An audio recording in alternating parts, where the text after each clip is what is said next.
Hello students, I, Mrs. Ashwini Talavlikar, Food and Beverage Service Faculty from Dr. D.Y. Patil, IHMCT Tathode Pune, will be explaining a chapter designed under CEB 701 Specialization in Food and Beverage Services and Management 2.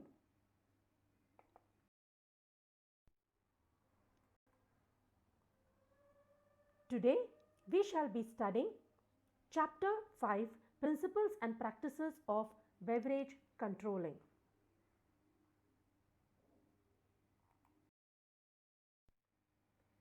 The contents we will be studying in this chapter, Principles and Practices of Beverage Controlling, are Introduction, the reasons of beverages control, calculation of beverage cost, methods of beverage control, and beverage control checklist. We begin with the introduction. The objectives of beverage control are similar to those of food control. It is to determine and report on the actual and the potential sales and costs for each beverage outlet, and to take corrective action where necessary.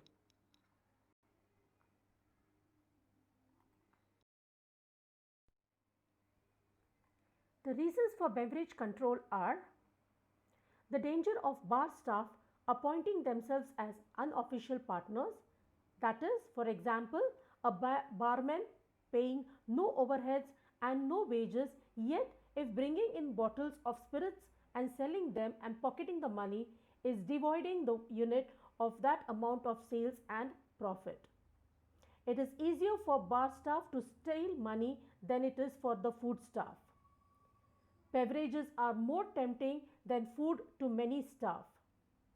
Beverages are more expensive and beverages contribute more to the profit than food items. We shall now be studying calculation of beverage cost. Beverage cost. It refers to the cost of beverages incurred in preparing the drinks served. Beverage cost percentage. This refers to the cost of beverages sold as a percentage of sale of the beverages. Gross profit or beverage gross profit. The excess of sales over the cost of the beverage expressed as a percentage or in financial terms. Potential beverage cost or sales. Under perfect conditions, this may be expressed as a percentage or in financial terms. There are 6 methods of beverage control. They are bar control system, par stock or bottle control system, potential or standard sales value system, the inventory or ounce system, banqueting and functional bar system, and automated beverage dispensing system. We shall be studying each system in detail in the slides to come.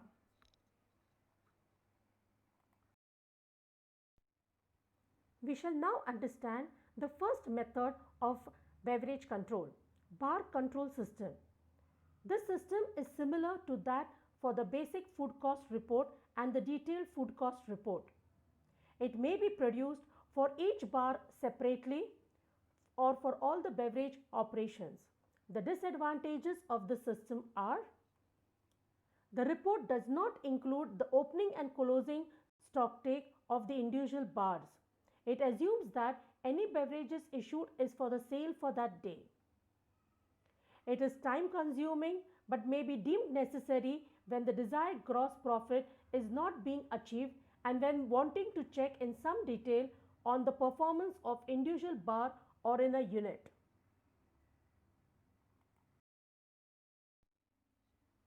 The second method of beverage control is par stock or bottle count system.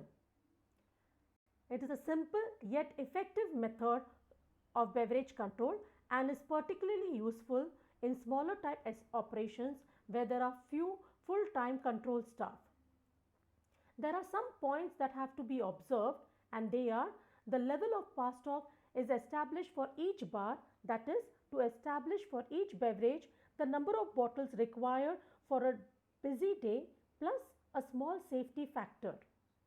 This number is determined to be the stock level to be held in the bar at the beginning of the service each day. To simplify the system, only full bottles are counted, partial bottles are not counted. The other point that has to be remembered is the number and type of empty bottles are noted each day, this being the amount and type to be requisitioned for the day. The other observation to be kept in mind is the potential sales are based on the quantities issued at selling price and are compared to the actual revenue received. The adjustments to be made to the initial selling price if many mixed drinks are sold. This may be necessary if the difference between the potential and the actual sales figures give a cause for investigation. The advantages of this system are the simplicity, the ease of operation. It assumes that over a short period the level of partial bottles remain relatively constant so that it becomes unnecessary to count each bottle's contents to determine the total sales.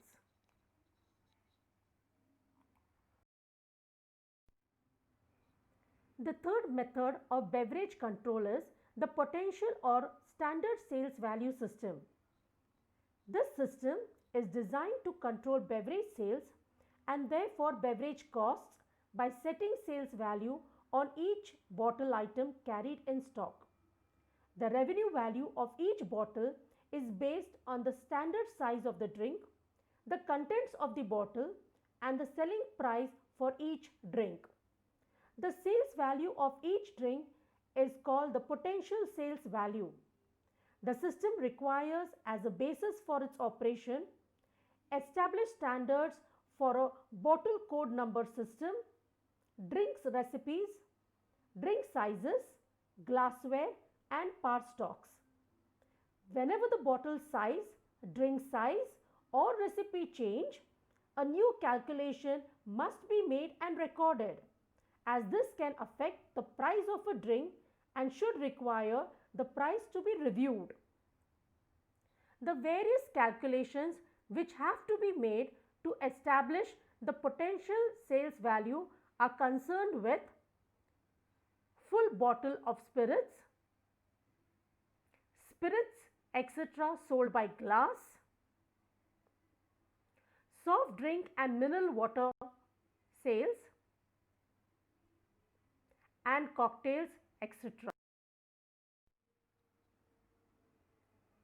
The fourth method of beverage control is the inventory or ounce system. This method is the most accurate non-automatic method of determining the amount of beverage sold.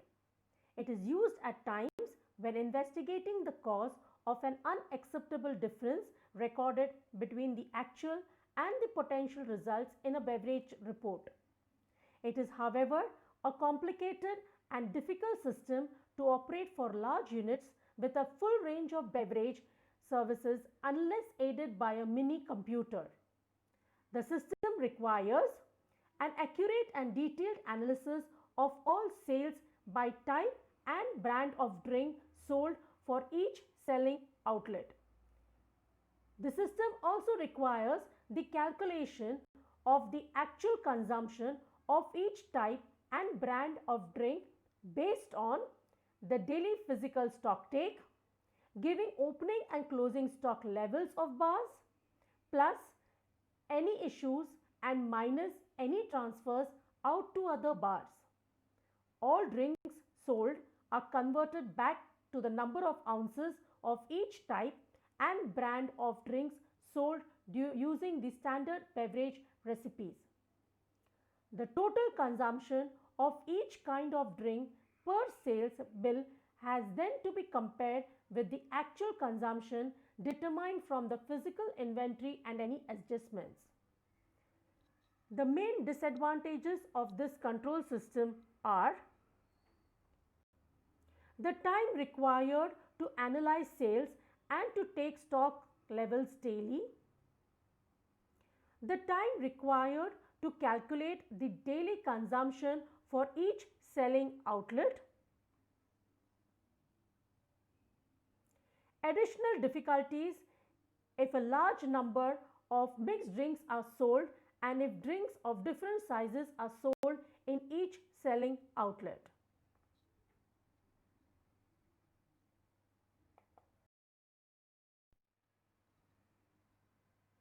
The fifth method of beverage control is banqueting and function bar system.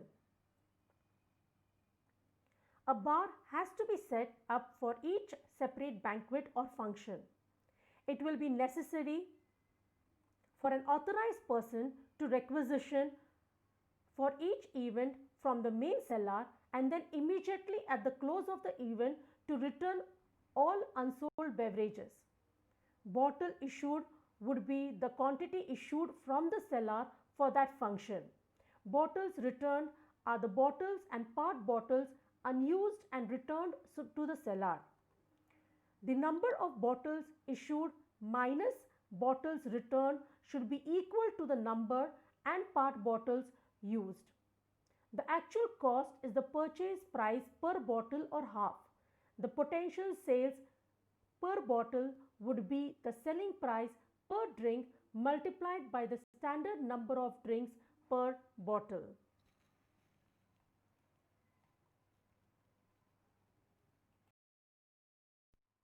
The sixth and the last method of beverage control is automated beverage dispensing system. There are many types of mechanical and automated beverage dispensing machines available, all designed to assist management in controlling beverage cost. The bottles of beverages are inverted and connected with small bore pipes within a locked storeroom to each selling outlet. The advantages of this method are: the drink size is preset and the drink automatically measured. The yield is consistently higher than when using other methods as the bottles completely drain into the dispenser. Each drink can be metered by the selling outlet. This helps with the inventory control and the calculation of estimated bar revenue. It prevents bar staff from handling bottles.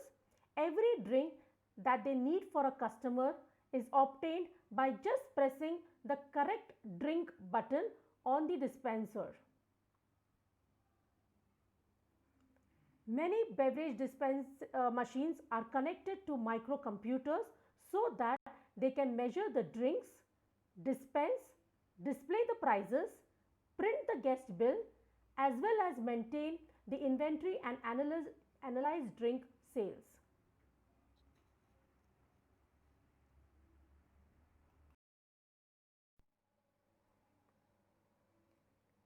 The disadvantages of automated beverage dispensing system are: unsuitability for certain types of beverage operations. The cost of installing dispensing machines is high. In general, they are only suitable for use in bars with a very high volume of sales.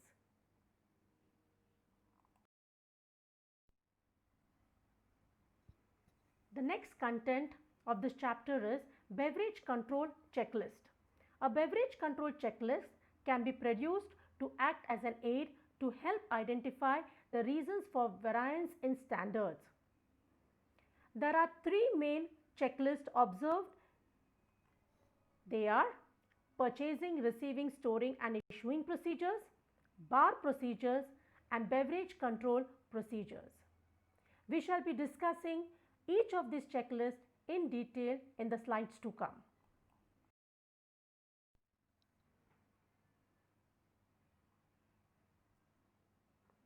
The beverage control checklist for purchasing, receiving, storing and issuing procedure is: the purchase specifications prepared for all main items, purchase orders completed in detail for every purchase made, purchase made from nominated or approved suppliers only, deliveries timetabled for a slack period so that quantity and quality inspections may be efficiently carried out.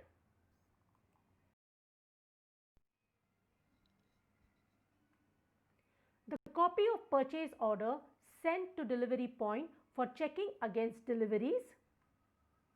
All deliveries entered onto the goods received report and credit notes obtained for any variance between goods and delivery note. Credit notes obtained for all returned empties and ullages. All deliveries to be entered onto bin cards, etc. on the day of delivery.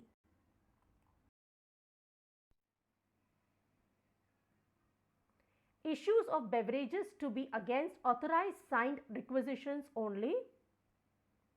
Cellar ledger and any other records kept to be up to date and accurate. Access to cellar restricted. Check that all bottles are stamped with the establishment stamp and are correct bottles for the particular bar. Check bottle disposal area contains no foreign bottles. The beverage control checklist for bar procedures is: bar stock to be replenished by written and authorized requisitions or by using a full for empty bottle system. Bars to use standard recipes, standard drink sizes and glassware. Bars to sell house brands for all drinks unless specifically requested by the customer, as they will normally give a higher gross profit. The prices paid for the particular house brand would normally be lower than if purchased otherwise.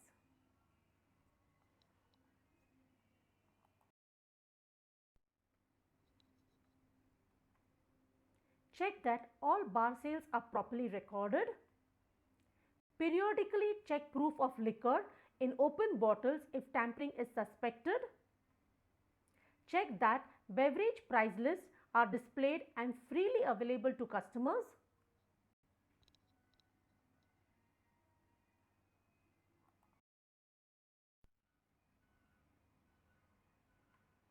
Check frequency of breakages recorded. Check shortages or overs recorded by accounts department for each bar. Check that bar staff has no access to till rolls, etc. The beverage control checklist for beverage control procedures is as follows. Check and cross-reference delivery notes, credit notes, invoices and goods received report. Check arithmetic to all paperwork. Check correct discounts are being allowed. Check delivery notes, etc. to seller inwards book.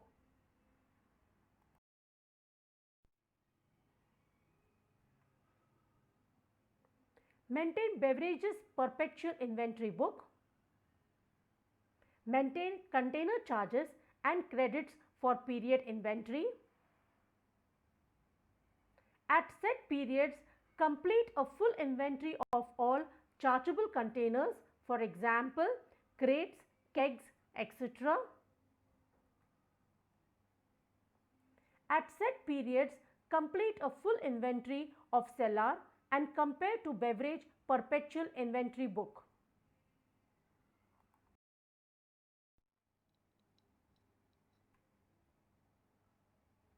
Prepare a stock taking report of value and type of goods, rate of stock turnover, etc.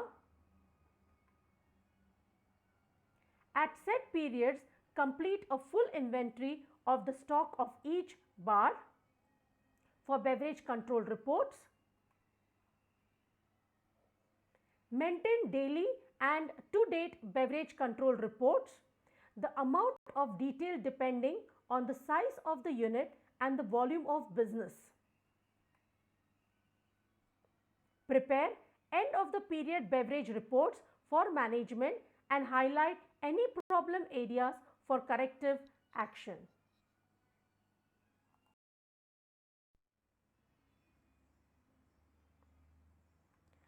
Following are the review questions which will cover the contents discussed in the presentation. Discuss the reasons the bar manager has to consider for beverage control. Suggest two best methods of beverage control for sports bar or lounge bar. Design the bar procedure for banquet bar or restaurant bar.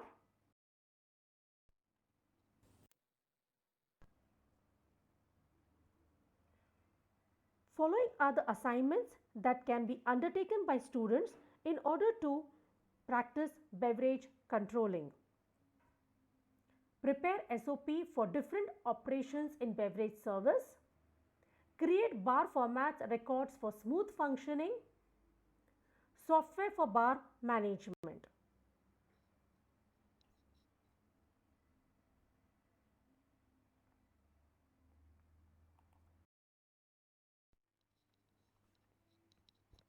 Thanks a lot for the patient hearing. Hope the contents discussed in this presentation has helped in understanding the principles and practices of beverage controlling. Thank you. Thanks a lot.